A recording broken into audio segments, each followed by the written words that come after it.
was indeed to the point, and I'm sure all of you feel good about all the pointers that have been raised and all the inputs that have been given by him. I'm going to request you to kindly stay back one more time because it's time for you to join the speakers.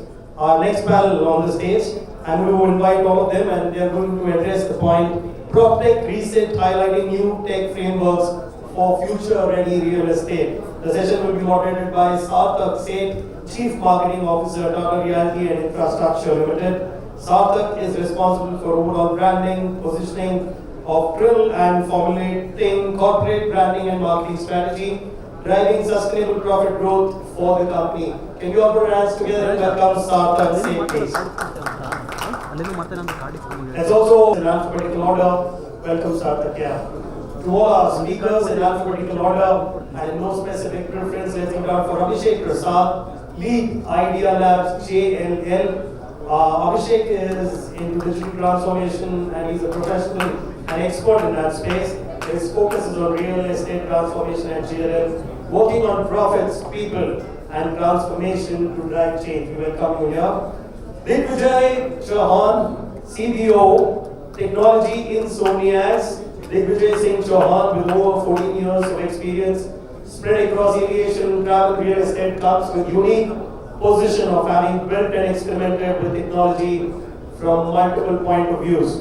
Let's give it out for Digvijay, please. Digvijay, thank you for coming in. Let's also welcome Kartik Iyer, Business Strategy, Keydemand. Kartik is a business strategist with experience working in PropTech, leads the strategy of Keydemand. His experience includes product ideation, business development, and client engagement. Kartik, good to have you here with all of us. Let's put our hands together for our next speaker, Rahul Bansal, the co-founder of Propacity. Rahul is a passionate leader and he's passionate about building tech-enabled businesses in emerging markets, a real estate and technology enthusiast with a love for solving complex problems. There are plenty of them now, let me tell you this. He's helping real estate professionals to scale faster. I'm sure you're doing a fantastic job in what you're doing. And let's also give it out for Sriram, Kuchimanchi, founder and CEO, Smarter Dharma. An Ashoka fellow and an entrepreneur in the space of sustainability. Sriram works at the confluence of technology and sustainability, building SDSRP, India's first sustainability resource planning platform. He's an evangelist. Let's give it up for him and welcome him for this one. And we now request our moderator to kindly take it forward. And Puneet, I think, is having some piety. He's been here twice now, and he's been very kind. So let's be kind to him 3 times at least. Thank you, thank you. Take it over, please. Thank you. Construction and technology, I'm really impressed on that, Puneet, and it's really good to know each one of you guys over here. While we are going to talk about PropTech Reset, I think the most important aspect for us to understand is also that which all of us know was COVID, and COVID actually happened to be one of the biggest catalysts in terms of adoption of tech, I would say, in whatever ways, whatever workplace we have actually been. So I have actually got a very interesting panel over here, and while I say the reason why I say interesting over here because most of them are like first generation startups over here. They've just done the startups, and it's phenomenal and fantastic to actually know each one of you, the way you have actually been driving your startups, the way you have been driving your businesses. And while my good friend Abhishek over here is with JLL, but he himself had a startup, so I was just like I was wrapped on that as well.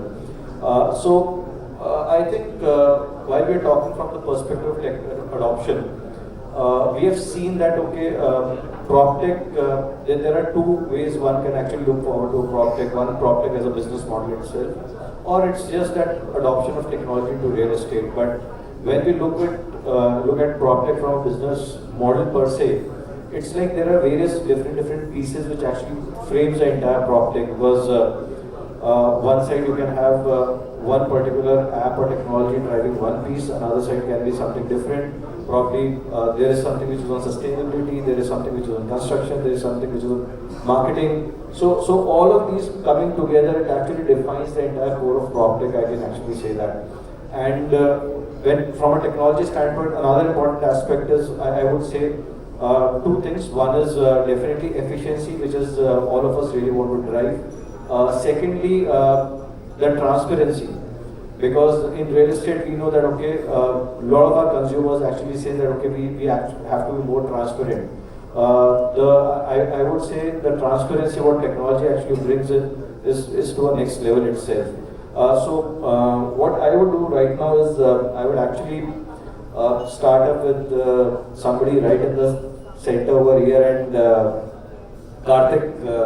So you are into a very interesting space, I can say that, because and the reason why I've picked you up is because you have just gone live pan-India with your startup, and it's really phenomenal because you guys are completely into commercial real estate.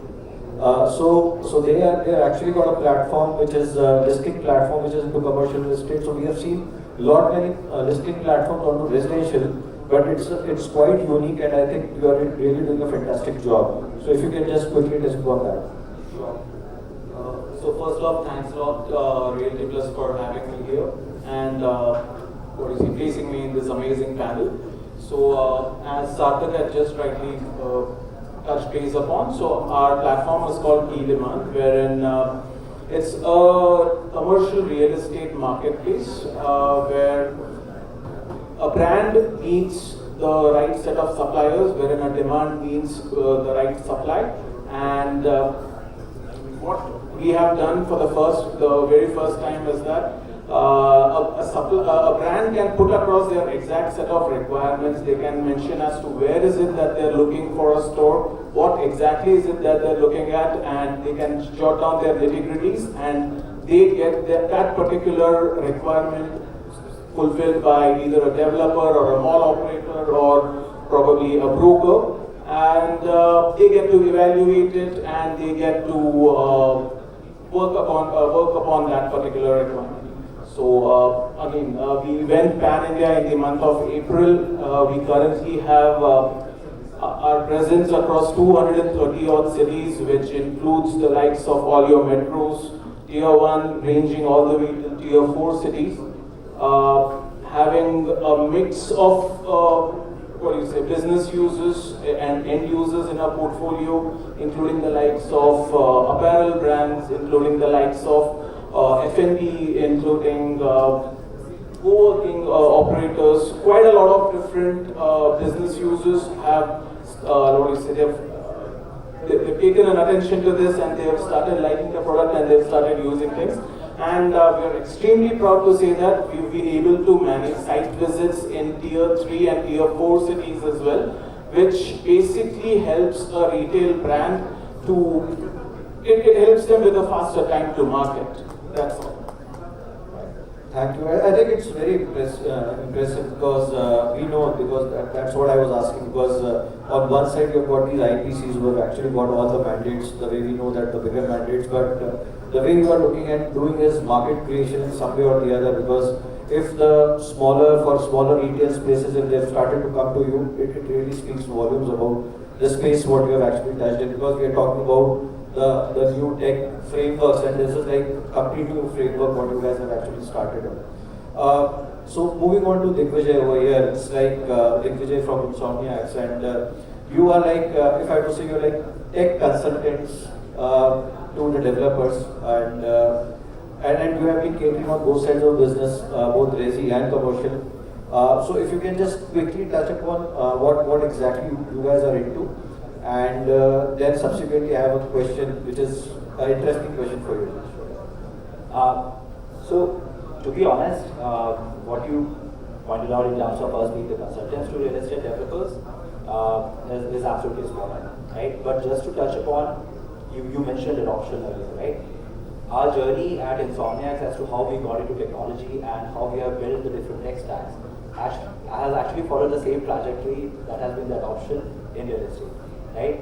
So just to give you an example, when we had COVID, since nobody was able to come out, developers wanted virtual experience. We delivered virtual experiences to developers at that point of time. when digital marketing started, it was difficult for developers to reach out to the right audience because now customers have so many options available to them, right? So how do you reach out to the right customer, the one who is right? That is when we build our marketing automation platform. That is when we build our CRM, right? And as the journey of real estate has not now progressed in terms of adopting and using technology on a regular basis, making it a staple of their daily life. Now the focus is on customer data, right? So any developer across India would be sitting on hordes of customer data from the previous marketing campaigns, from their existing customers, whatever it is. And one of the tendencies that we see on a daily basis or whenever there's a new project launch is either you shoot mass campaigns to all the customers that you already have or you start a new marketing campaign, right? So now we are in a space and Prestige Group being one of our biggest case study in that. Yeah, I was actually wanting to come to Prestige because that is Sure. I believe that is one of the few examples wherein we can actually see how they've evolved in this entire journey. So please do touch upon that. Yeah. So see, at Prestige we are currently handling their entire digital transformation portfolio for residential, commercial, and retail. When it comes to residential, as I was talking about the customer data, right? Making customer the focus of not just when you are about to sell, right from scratch, when you're doing the land acquisition bit itself. Can you imagine a TG at that point of time? Can you imagine your sales price at that point of time? And doing the transformation of creating the entire ecosystem in a way that from that point where you're doing your land acquisition till the point that you're selling, right? You have your customer in mind. You have a list of customers who are ripe enough to buy at that point of time, right? I tell this to everyone and people might disagree with me, but real estate right now is on a purple patch, right? Anybody who's opening anything is selling, right? But, and that's a good thing, that's amazing, and especially for PropTech startups, it's an amazing thing because there's a lot of money to come around to us.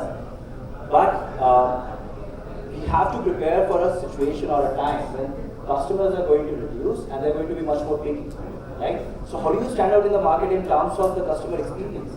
The experience that you're offering to the customer. Let's just talk about booking, right?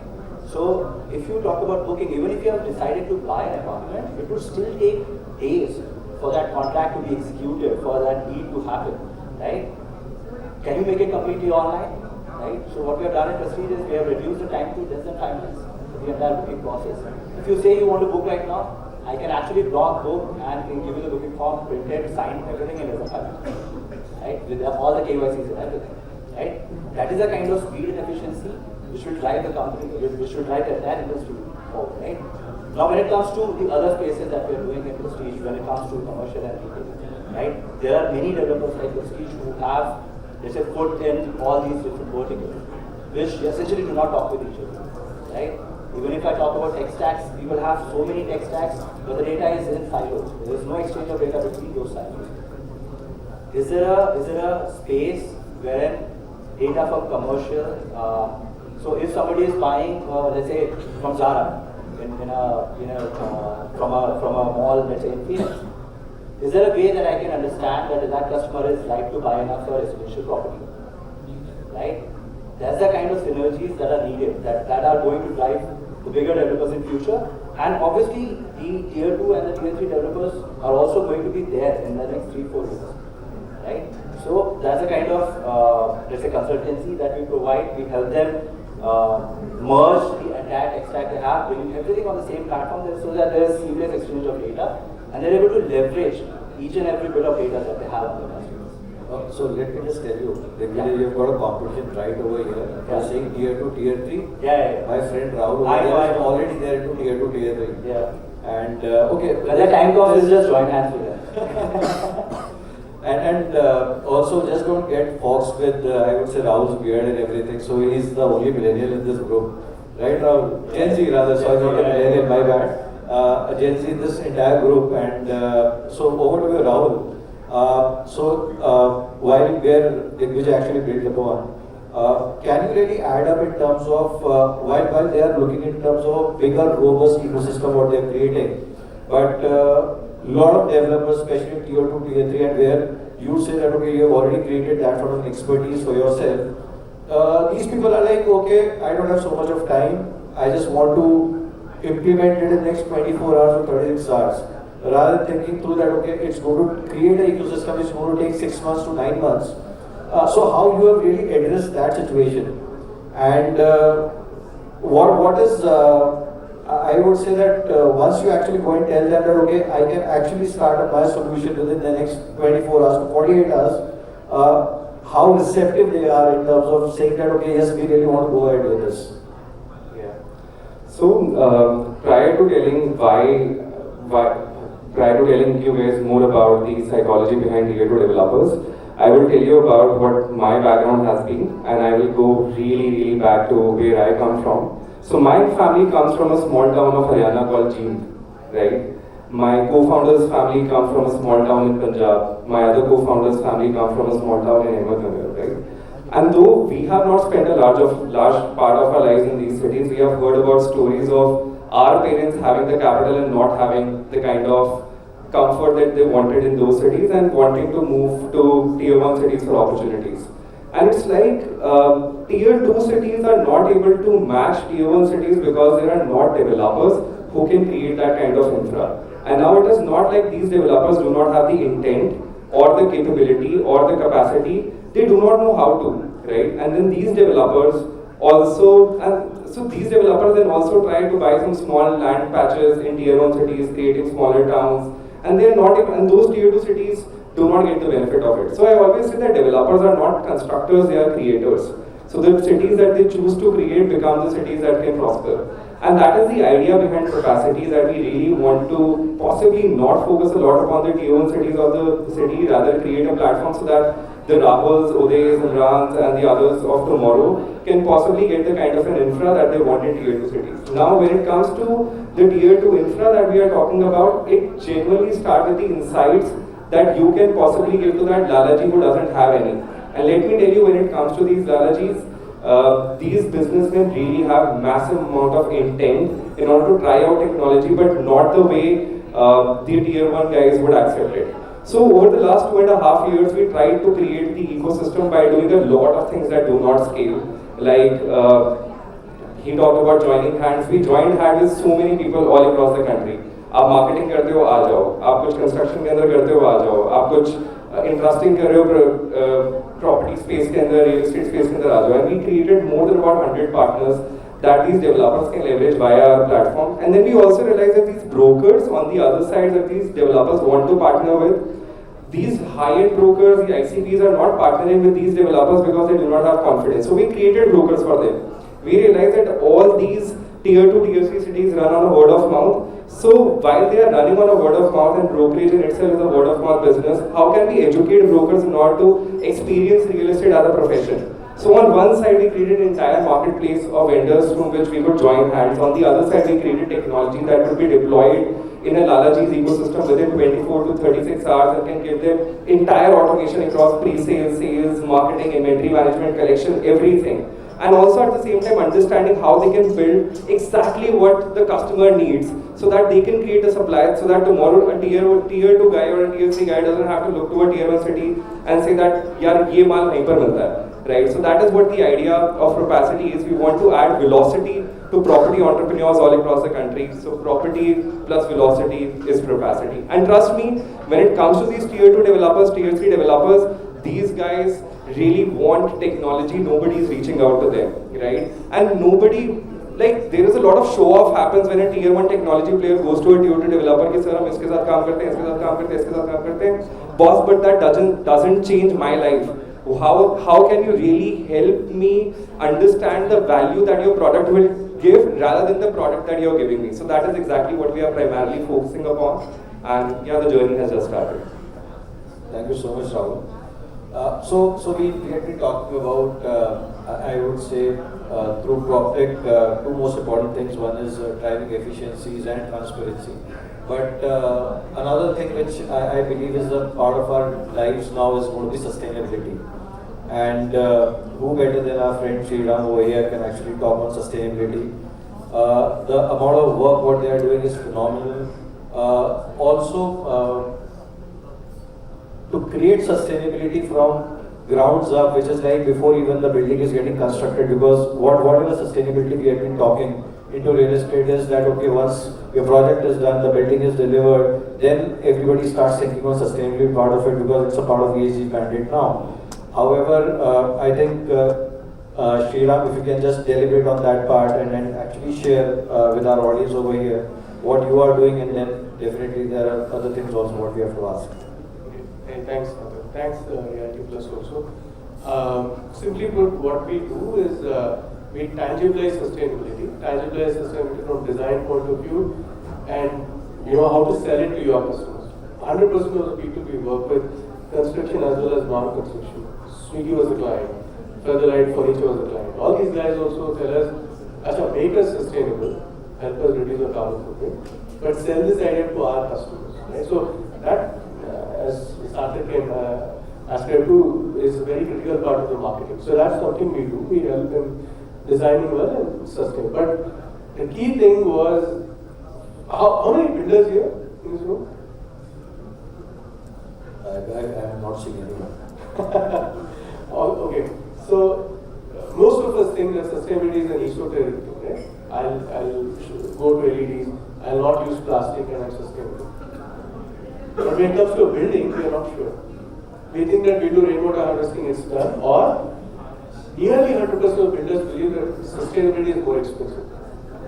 But over 13 million square feet and about 60,000 tons of carbon mitigated, what we learned is, at design stage, if you bring sustainability into your project, A, you can save some money, and B, there is a top line value because you can sell it as a green project to your customers.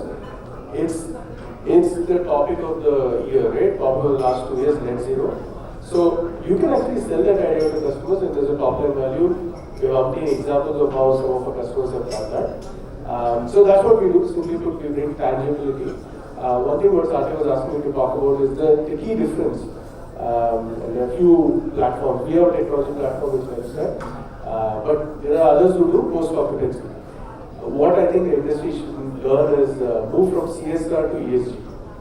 CSR is a builder is just building whatever they're building, and at the end of it, outside the wall of the compound, you have to go plant a few trees or find a local school and paint the school better, right? That is CSR. ESG is make your building more sustainable. Can you figure out reducing the operational embodied carbon of your building? That is ESG. In short, we help that happen. I can answer more the question. No, Sriram, definitely I'm going to come back again to you. And so while Puneet actually gave us a fabulous presentation over here in terms of talking on his subject and about the organization, what he's leading. But Puneet, if you can dwell a bit deeper onto the construction management through, I would say, technology. And also one of the things what you said was that what you are trying to do is making it simpler for the end user to use, because it's not that, okay, something which has been given from the top management. So if you can just give a couple of examples of that, okay, how you are making it simpler for people to really use it. So I'll just introduce what RDash is. So RDash is a construction management platform, more like an operating system for construction companies. It could be a design build company, it could be a developer who's more focused on the project's construction side, or it could be a general contractor or a design studio. So in these companies, there are a lot of stakeholders who work on a single project, and there are a lot of moving parts, information is flowing here and there. Some things are on mail, some things are on WhatsApp, and some things, designs are on AutoCAD. A lot of things are differently placed. Now, these people have to collaborate together, and it has a definite saving on time if they collaborate together. It also has an impact on the cost of these projects. So we are solving that through this communication channel, plus these workflows of construction. If they are brought on a single platform, probably they will definitely be saving on the time and budgets in the project. But you have to actually show those results. To what level, if I have to ask you, because again, it's all about the ROIs, it's all about the efficiency. So with this, can we say it's going to improve 10% to 12%, or what's that number, what you actually can say it's going to help you? Yes, so I have a number in my mind, but to validate that, to give you why I can say that. So I have a background in contracting myself. So we founded, I have other co-founders as well. So we co-founded a company called 91 Square Feet earlier, and we were running commercial fit-out operations. You can call us a contractor, new age contractor. And we were not using any tech. We were using Excels, some drawings to start with, and automating things here and there, probably managing different sorts of things and managing the project there. And we were finding it very difficult to scale. And we were constantly stuck with cash flows and all the things on the margins are not very enough. So we decided that we will build this technology for ourselves, but not just for ourselves. So by adopting this technology, we have seen 15% savings on our budgets, and timelines we have improved so much that we can call ourselves faster. Now that's just the contracting side of it. Now when we give this product to the other companies like Square Fit, or it could be a developer, it could be a design build studio or contractor. So we have to show them this within certain period of time. It's not a magic that once you adopt this technology, these results will be out there. Why it's not happening? These are the questions. So there's a cycle through which this adoption has to go through, and after that only you can see these results. So typically, I can assure you that these kind of technologies, this platform brings 7 to 12% savings on your project budgets, and definitely 25% saving on time. That's a phenomenal number. And I think most of the audience over here will definitely be looking in terms of knowing some of those solutions better from you as well. Coming over here to Abhishek, I think Abhishek already seen a lot of startup guys over here, and the reason I actually came back to you last because you are from JLL, you are like from Idea Labs, wherein you ensure that okay, which of these startups to really make big, incubate, and then also to fund. So if you have given an option of these 5 different startups or 5 business ideas, which is the first one you will pick? That's a tricky one for you. But tell me which one is going to be the first one you will pick out of them. Putting me on the spot here. But I would actually pick up Sriram. Not on the tech. Apart from Sriram. Okay, I'll explain why I picked him up. It's not from a tech perspective, but from the idea of making sustainability something core to the design phase itself. That's the reason I'm honored to have you in my cohort.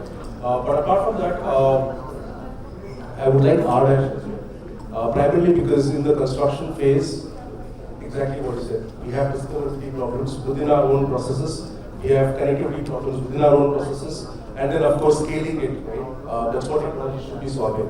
And that's, I think, very unique that you see here. That makes it interesting is because once you're able to do this at the construction phase, a lot of your compliance standards and sustainability, all that you want to do, can be seeped into this stage very early. We're able to bring in some kind of a transparency there. So that's the angle. But having said that, I have nothing against it. This is amazing. You have said 3 good things about 3 of them now. This reminds me of my school teacher, where you always put me on the spot and say, but this is good actually. I like the fact that, my friend here, Digvijay, was able to talk about digital transformation for builders and making it scalable and replicable for everybody. Right? That is interesting because a lot of times when we go with technology to any real estate person, I'm in a real estate company, when I go to my also, the first challenge that I face is how do I get them convinced on that technology, a particular tool or a solution would be the way forward. I think that's a very good thing. I think it's not just technology which is aiding them, it's also the process that they've built behind it, the business models which is built behind it. It's pretty interesting, and once you're able to crack that niche of a business model which is backed by technology, I think replicating it from both from a customer perspective and as a business perspective becomes very interesting. I like what my friend is also doing by taking us to tier 2, tier 3 cities, right? I mean, India is choked right now. All of us are focusing on tier 1, tier 1, tier 1. There's only so much discount can be built for. There's a lot more gold mines sitting out there and a lot of investing as well. With good amount of liquidity sitting there. And can we create an ecosystem where that liquidity can be brought in and expand and true capitalism comes in. So I think that's what folks are doing, and that's pretty interesting. That's where I like them as well. Yeah. So now you have got almost 70 odd startups in your ecosystem right now. So 1, 2, 3, 4, 5, 5 more, 75. Thank you. See, I come here to speak and I get 5 more in my cohort. It makes my life so much easier. Okay. So Sriram, it's really what I would also like you to touch upon is that at Idea Labs, what more do you actually do? For if you can really share with our audiences. I'm Abhishek Sriram. Sorry. So famous everybody was. Yeah, I think it's like absolutely fine. So what we do at Idea Lab, right? I mean, I've been an entrepreneur in the past. Like I was saying, technology only does 3 or 4 things: discoverability, connectivity, transparency, and scalability. That's what technology does. It's all about the business models. It is always about how you make it align to the business and the different frameworks that come around. So a lot of the startups shut shop. It is not new. It's not different in our real estate space as well. Every day there's a new unique idea that comes out and it shuts shops there. So what we do at Idea Lab is we take them under our arm and say, you know what, you've got a great technology, you've got a great, and we have our experience, 270 years of doing business across the world. So we say, okay, can we mentor you? Can we see how you can be a scalable model? And then give you access to our whole ecosystem, right? So today, some of our startups are seeing an annual recurring revenue of more $1 million and more. That is amazing. I mean, their go-to-market is, shrunk almost now. So it's just one JLL and all our customers become their customers. Because now our customers know JLL is seen it through their eyes. So we are validating that the startup works. We give them our understanding of the market, of what compliance is, what different frameworks that can be achieved. So that's the biggest advantage that we give back to the society, to the startup ecosystem. And we're able to build this and we're able to scale them across the globe as well. So some of my startups are going to Middle East, some of them are going to the UK. It's very heartening to see. It's very happy when I see that. That's the biggest advantage we give back to the ecosystem. And we also take something. We are a business team. So what we do is, because of these startups, I mean, a lot of us know, JLL is one of the first IPCs to have a technology company as well. We have 900 odd people building technology tools. But there's only so much we can build. There's only so much we can buy with all the money in the world. There are certain gaps which we cannot fill, right? Because it's not something that we can do immediately because of various other reasons. So that's when these startups become very important for us, right? So we start filling those gaps with these startups and we will have that incremental effect with these startups. And of course, when it becomes very interesting, we also look at investing them through our VC fund as well.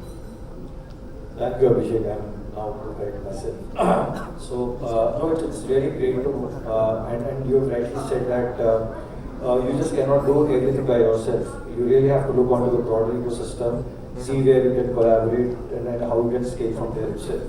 So we have already, like, each of you have spoken about your businesses and everything, but, and because we know PropTech is pretty new in the entire ecosystem, and real estate, being real estate, I think it's one of the most unorganized sector till now, and probably we were the last ones to actually adopt technology. Now, coming to that point, what I have a common question with all of you, and I'm going to come back to each one of you.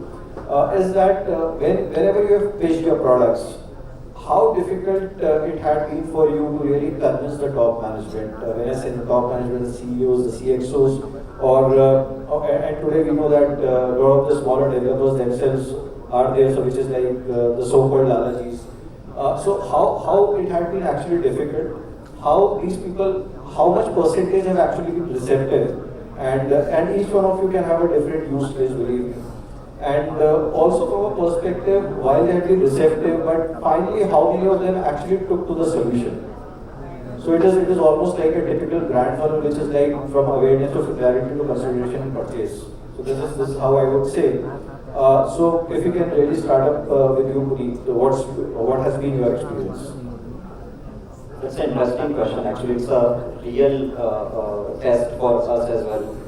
So when we were just initially talking to our customers, so and these customers means the construction companies. So a lot of new generation has come into this. So the Lalas has now their sons and daughters who have graduated from maybe outside India as well, and then now they want to take over and they want to bring in something new. So they are really passionate about bringing in technology, and it's not that their fathers and their mothers are not about so much receptive, but they know the real concerns. They have built this ground first. They know each and every even worker who is working for them on the ground. So we have seen these apprehensions that they are concerned that I can adopt this technology, but my worker on the side will he feel it as a something pushed down his throat by the management, or something that we have brought for his comfort. So this is here I would like to add on Abhishek's point as well.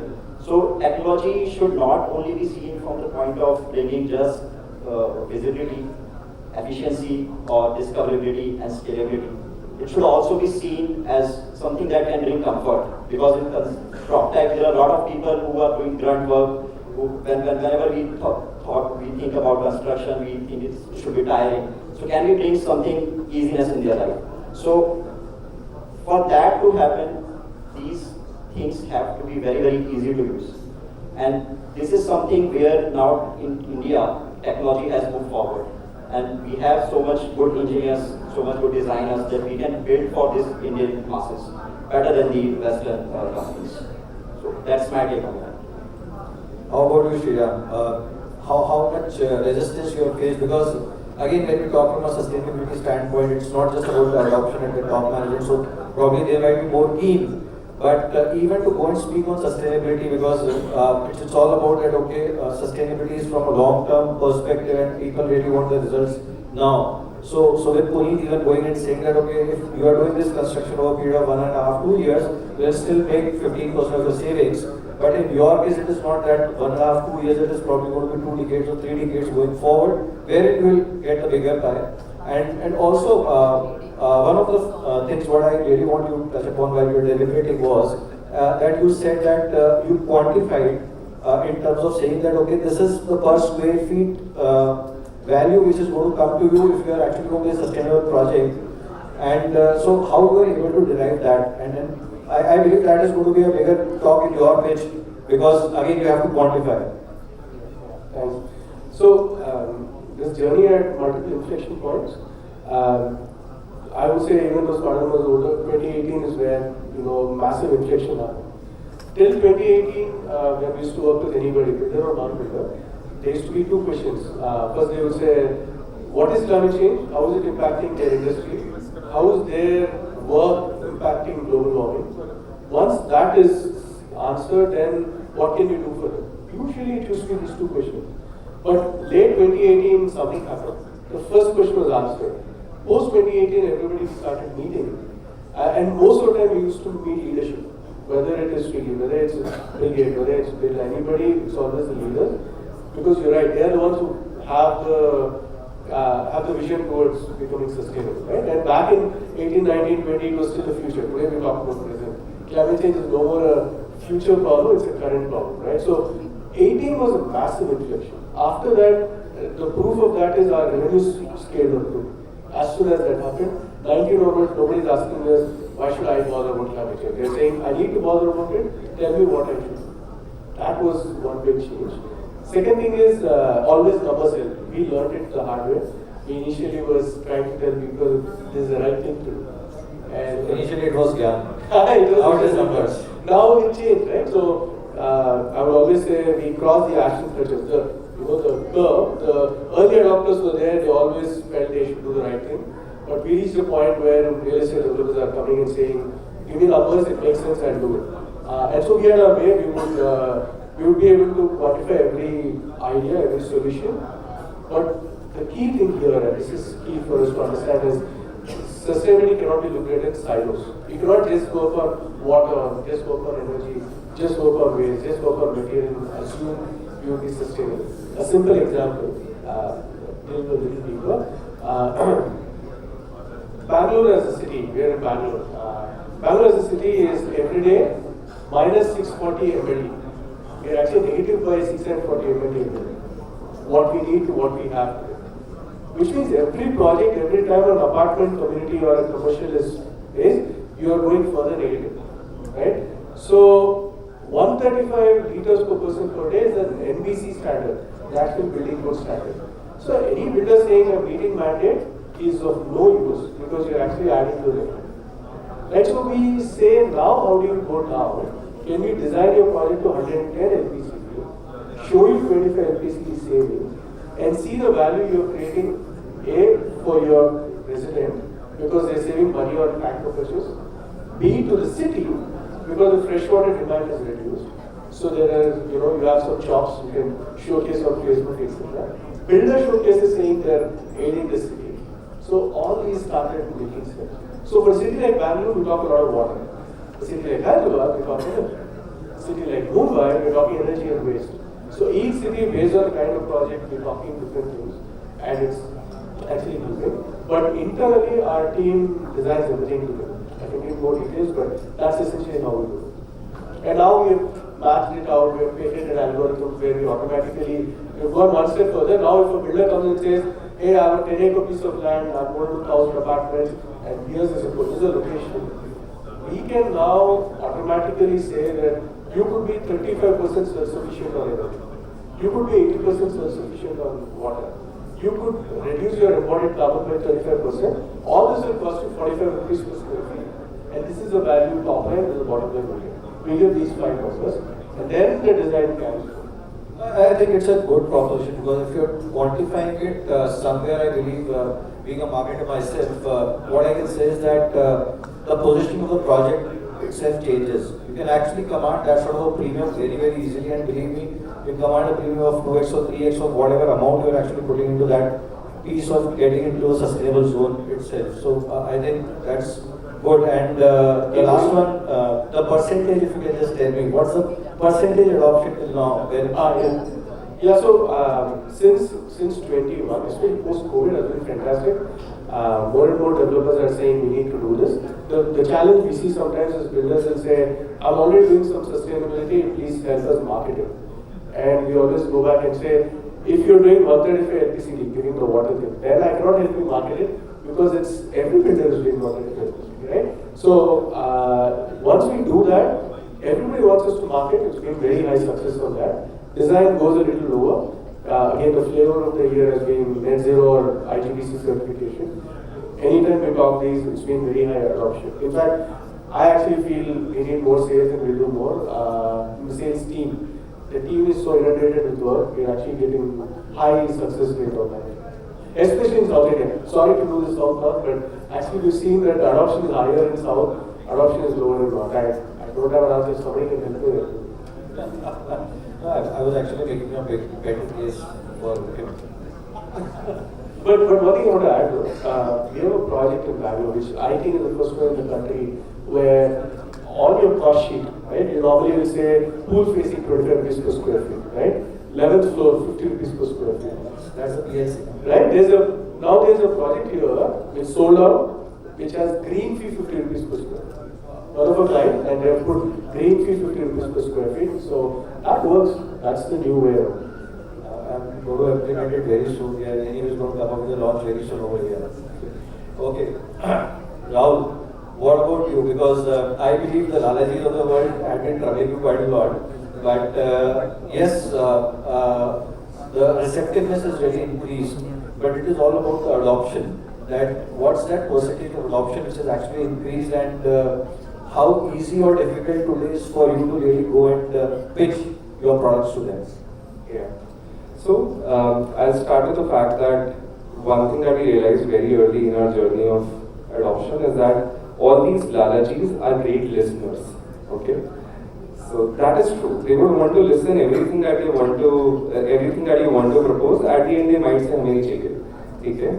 But they would want to listen. But I have, like Sriram was mentioning, there are a lot of inflection points that we have also seen. So it's been about 2.5 years since we have been actively operating with Propacity, but it's been about 3.5 years. So that 1 year was just understanding the market. So that was a time when we went to a lot of Lalajis and said that, boss, we will change your life, we will involve, we will give you efficiency, scalability, capacity, capability, velocity, everything. And Lalaji used to say, that is the door, get out. So the normal idea was that this won't work, right? After COVID, Lalajis, after a lot of tier 1 developers, big developers started adopting some level of solutions, and they used to meet them at much of these conferences. They used to say, okay, it might work, बुलाओ उनको दोबारा, क्या बोल के कहती एक साल पहले बात करते हैं, right? Over the last, so those 2 years were really, really hard when it comes to adoption. Like if I'm pitching to 100 developers, 1 or 2 Lalajis would adopt, right? And we primarily work with mid-sized developers, so you are not interacting with the promoter -1, which is possibly taking the majority of the decisions when it comes to your tier 1 developers. You're directly interacting with the promoter, right? But over the last 1 year, if I'm pitching to 100 developers, almost 70 of them are either showing crazy amount of intent to adopt or are adopting. I'll tell you what were the insights that we were able to unlock when we were interacting with all these Lalajis now. One, we realized that now all these mid-sized developers really want to adapt to tech, and they want to understand what it can potentially unlock. But you cannot go to these people with a cookie cutter approach saying that, hey, these are these 5 things that this product will unlock for you. It will solve for efficiency, it will solve for scalability, it will solve for comfort, it will solve for all of this. You really need to understand what that particular mid-sized developer needs, right? You might have 5 things or 10 things that you want to pitch to that particular developer, but this developer is not going to cater to all of them. So we realized that when it comes to these developers, comfort is something which is not their primary motive because the volume is not so high, right? Efficiency is something that they want to understand, but the topmost thing that they want to unlock is scalability. So we went with that solution first, that hey, use this platform, get the insights of what you want to build. You will be able to see a massive increase in your top line. And as you increase your top line and as you increase your GMV, as you launch more projects, then we will pitch efficiency. So we realized that hey, we want to onboard developers today, which might be 100 crores, 200 crores of GMV, but have a potential to reach 1000 crores of GMV in the next 3 years. And in those 3 years, our sales cycle is going to be that today we are going to pitch scalability, after 6 months we are going to pitch efficiency, after 6 months we are going to pitch how you can increase credibility, then efficiency, then comfort, and then sustainability. So that is a journey that we are following with Lalaji, these mid-sized developers, and understanding that that is how you are unlocking adoption. So like, just to give you an example, a couple of developers that we are working with, primarily helping them solve for scalability and in order to unlock their top line.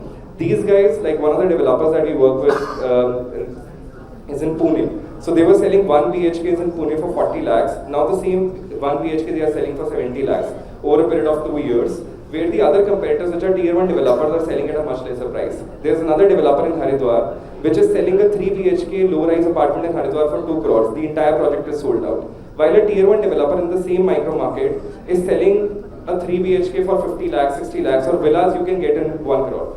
Just because of the fact that because of the platform, these guys are able to understand which niche to particularly target, how to position, which communication is working, and as they start getting deeper into the platform, they come to you and say, yeah, what more can your platform do? And then we come in that, hey, we can help you with distribution, we can help you with efficiency. So that's how the entire adoption cycle goes.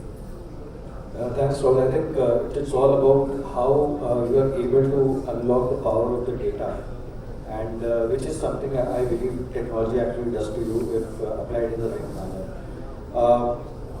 Kartik, in your case, how difficult it has been for you while getting your product adapted by the top company officials, the CXOs, the CIOs, the CTOs, or even the business owners.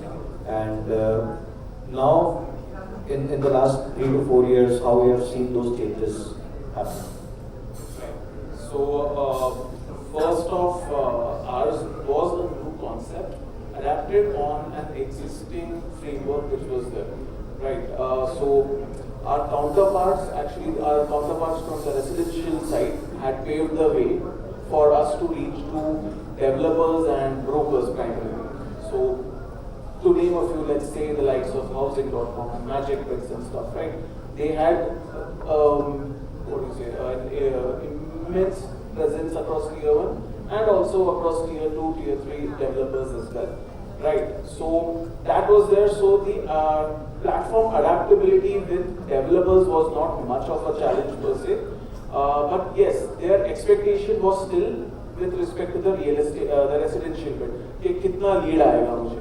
What is it that I'm going to be getting out of this? But that the major communication message across which we had to convince them was that leads are already available on the platform. If it's now up to you to source the properties and get it back and take that to that particular brand across over there. So that is the core message which we were working across, and we were planning our marketing campaigns around for developers and brokers and the supply side basically. And the other major counterpart is that of the retail brands. So for retail, everything has been offline till now. For any retail brand or any office space or any of those things, right? Till now, everything has been offline. The current practice is that they connect with their set of brokers that they work with. They tell them that they are looking for these areas, and that's it. They come across with property options, which may or may not be within the same lines as they had asked for to begin with. So, but over here, what we are doing is allowing them to put across all their requirements onto one particular site in a structured manner, so that there is no loss of data or loss of information to begin with. It's all going out in a structured manner to, let's say, the same set of details are being sent out to a developer and to a particular broker, so that even when the suppliers are sourcing properties, they have a yardstick to measure it against as to what is it that they're supposed to look at. So that was one pro thing which we were offering to the brands. But more importantly, right, again going back to the point wherein we are just trying to widen the horizon and widen the network of these brands across over here. So right now, if they know 10 people, they'll be able to close 3 or 5 odd stores in a particular couple of months or something of those sorts. Now with their network reaching 50 to 100 odd brokers, they're able to basically close more stores, faster time to market, more revenue. So for a brand, for a developer and a broker, the number of leads or number of opportunities is what was the carrot for them basically. But when it comes for a retail brand, it's basically faster time to market, faster monetization, and more revenue basically. That's one bit. The other is a proper detailed reporting mechanism which we offer. So let's say a brand can have multiple users using the platform, and the business heads or people at the top, they have an access across their pan-India requirements, segregated region-wise, segregated sub-brand-wise. The users, the sub-users, he can monitor as to what is it that they've been up doing, what is it, if there is a particular bottleneck, where is that particular bottleneck, they're able to identify that, they're able to act upon it. So these were basically, I could use the word carrot, which we had to give to the top management and the decision makers at retail brands. Because for them, putting up a requirement or their store opening requirements or business requirements online was an extremely new concept. We've been able to do that, and we've got 108 odd brands with us. Wow, so you have been a true enabler, I can say that. It's like that's what actually you were able to do through your business model. One last question I have for you. Because we know that in India the listing platforms are not, I would say, regularized in a certain manner. So how do you ensure that whatever listings are coming onto your platform, they are checked and validated? Because somewhere we know that one of the key challenges of the real estate sector itself is transparency. Okay, so the answer might be slightly crude out here, but yeah, whenever you look at any property options available in the existing platforms, right, quite a lot of them are bogus. The reason being, one guy siphons another guy's property or sources another guy's property. If I am putting up a detailed requirement of mine, a property listing of mine, another guy, you are also in the same line of business. If I put across the entire details, you can access that. That's what the challenge of the consumer is. Yes, that's the challenge of the consumer. So what we have made is, one supplier, let's say if I'm a broker, one broker can't see another broker's property at all. Only the brand can put it in, and the brand's inflow or the brand logging in is only through us.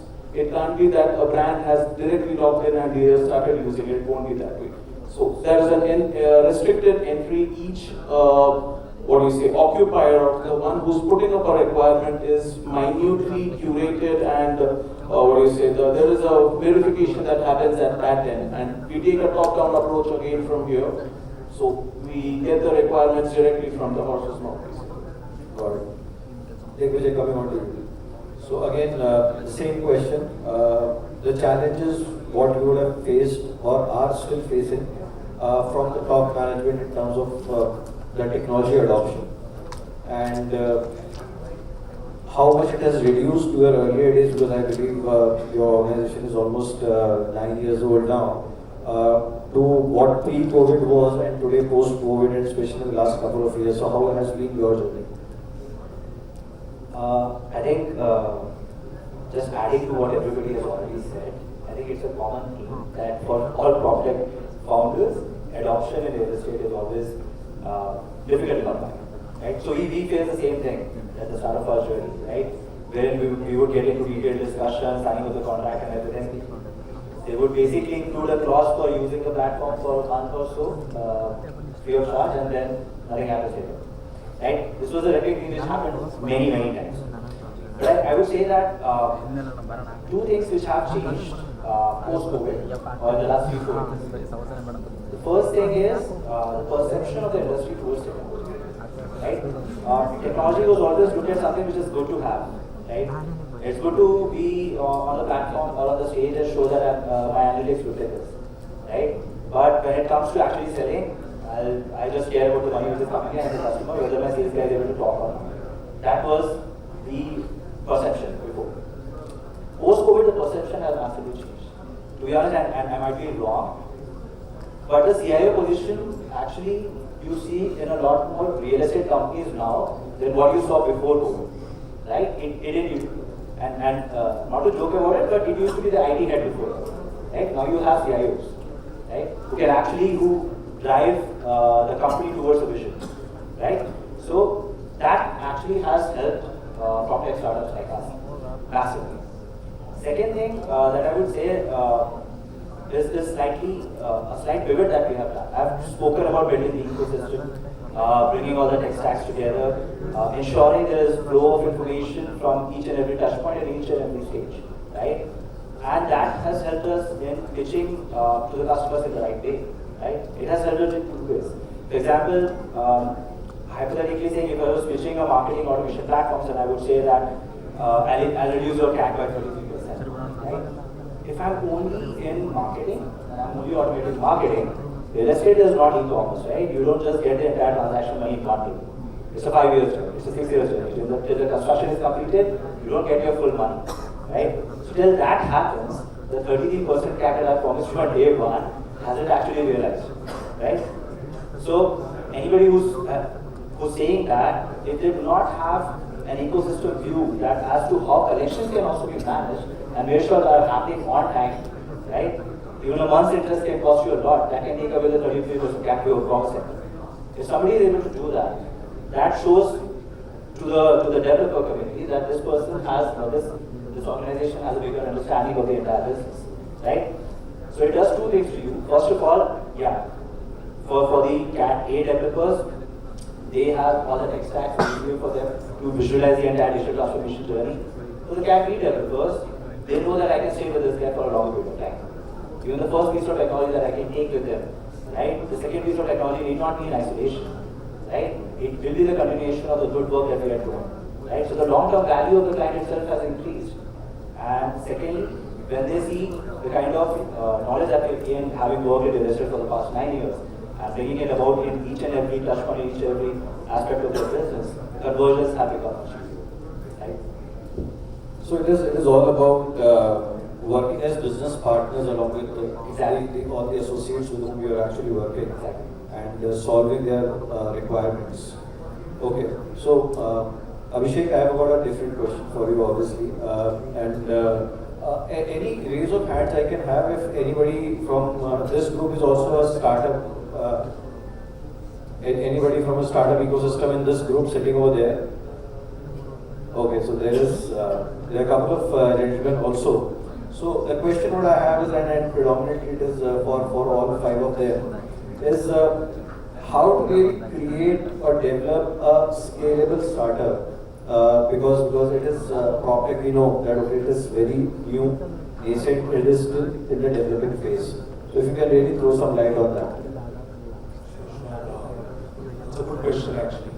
See, unfortunately what happens in real estate, our portfolio sizes are pretty huge. And most of the technology guys, they have seen the success stories of all the other startups. So for us, the easier math I've always seen in the pitch deck is 10 million into $1 into 1 year. So either okay. So it really doesn't work like that. Right? So that's the advantage. So you get one client, you actually see that kind of scale and you become very excited and say, okay, I've achieved my product market fit. Which is actually not the case. So you need to be a part of that ecosystem. So what I advise most of the startups who come in technology to us is, I say, okay, let's try how this is actually going to be used not the first year, but the 3rd year. Right? You want to have that person coming back over and over to your platform over and over again. Else, nothing like, today it's not easy for someone to get another UPI.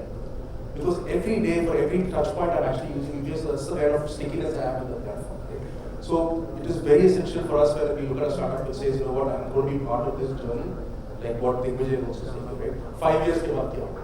If I promise to come in, I'll give you 35% efficiency, but I'm actually realizing after 3 years, maybe the first 2-3 customers buy you up saying, okay, something is interesting here, let me try it out, and then they say, nahi, so you're not working on it, and after the second year, you should get shot.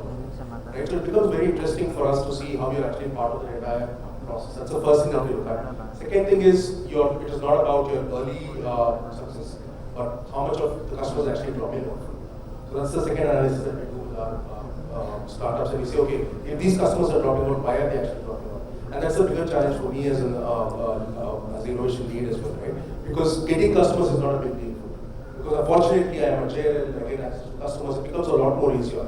But I always look at seeing, how many of them have actually sticked on with 30 years with my startup, right? That's the real value. That's when you're actually seeing how the user is using your product. I might look at it like saying, okay, I have a digital twin, I can see your entire portfolio, this is what I do. But the customer might be looking at it from a very different angle altogether, right? So that's something we should do. The third thing what we do is, we advise our startups not to stop at the board level. We actually go down straight down to the last level. I'll give you one example.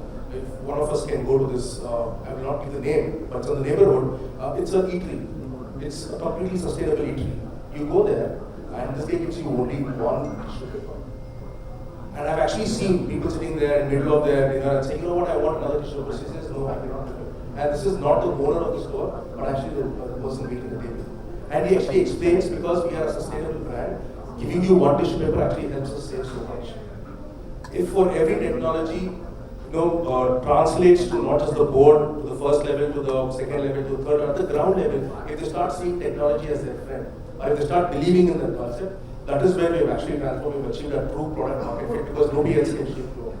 So that's what we strive to do with our startups. So that's what we say, early success is fine. It's very interesting because a lot of us are trying out new things in real estate. It becomes easier, but how do you drive these down is what's important. And that's what we offer to our startups in our program as well.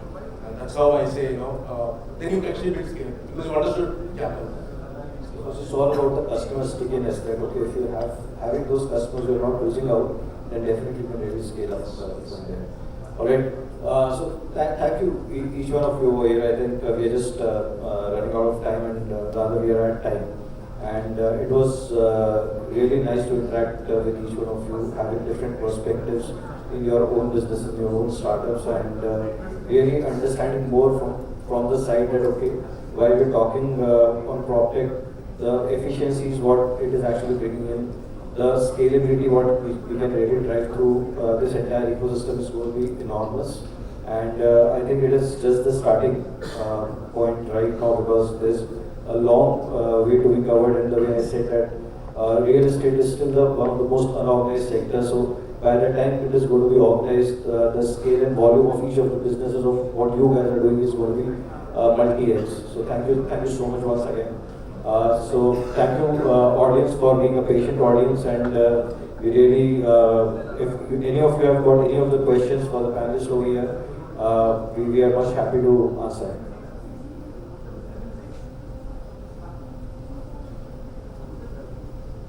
So over here. Yeah, let's call it an evening for this panel, because the day still is long with so many awards for the deserving award winners to be given out. For now, there's a big thank you that I need to tell each one of you for being so kind and for sharing all your experience and expertise with everyone seated over here. So big thank you to you. I'm going to request Mr. Samir Arora, if he's around, and this time he's going to walk with all the energy with which he presented. Can you give it out for Samir, and can you give it out for the panel over here, please? Yes, in our very own unique, special way. Thank you. Thank you for coming back again. It's good to see you back. Yeah, and thank you. Congratulations for a successful session, right? That should have been displayed in the background, because it was really good. And Mr. Bansal's been here forever, and we feel good about it. We feel extremely good about it. We feel proud about it, that we were able to get so much from you. Thank you.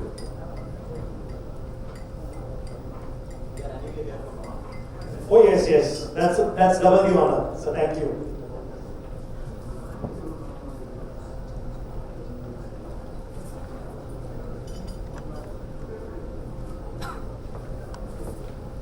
All put our hands together for each one of them who's come in here